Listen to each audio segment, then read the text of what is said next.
અંબાજી ખાતે એક મહિલાનું ડોક્ટરની બેદરકારીથી મોત થયું છે. સાપ કરડ્યા બાદ 2 કલાક સુધી મહિલાને એડમિટ ન કરતા મોત થયું હતું. પરિવારજનોએ અંબાજી સિવિલનો ઘેરાવો કર્યો હતો. જો સમયસર દવા કરી હોત તો મહિલા બચી ગઈ હોત.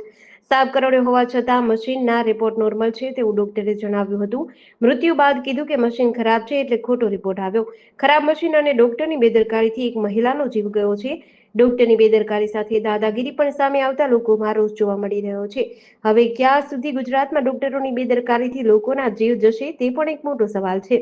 7 વાગ્યાની રજૂ કરેલી દવા કોઈ થઈ નથી અને રિપોર્ટો કઢાવવા તો સાહેબ રિપોર્ટ નોર્મલ છે, કશું આ બેનને ઈજા થઈ નથી અને ઝેર નથી એવું ડૉક્ટરને કહેવાથી તો પછી એવું ડૉક્ટરને કહેવાનું કે રિપોર્ટમાં કશું નથી, બેનને કોઈ તકલીફ નથી એવું ડૉક્ટર કહેતા.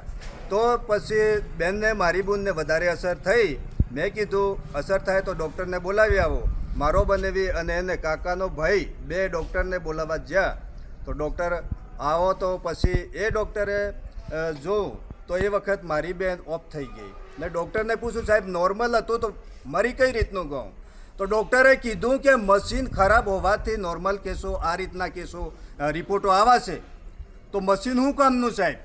સરકાર આટલા બધા ખર્ચા કરીને આ ખર્ચા કરે છે તો મશીન કઈ રીતનું ખરાબ એમ મારે પૂછવાનું છે સાહેબ, બીજું કંઈ નહીં. 7 વાગ્યાથી ઇમરજન્સીમાં કેસ લીધેલો તો 11 વાગ્યા સુધી દવા ના થઈ.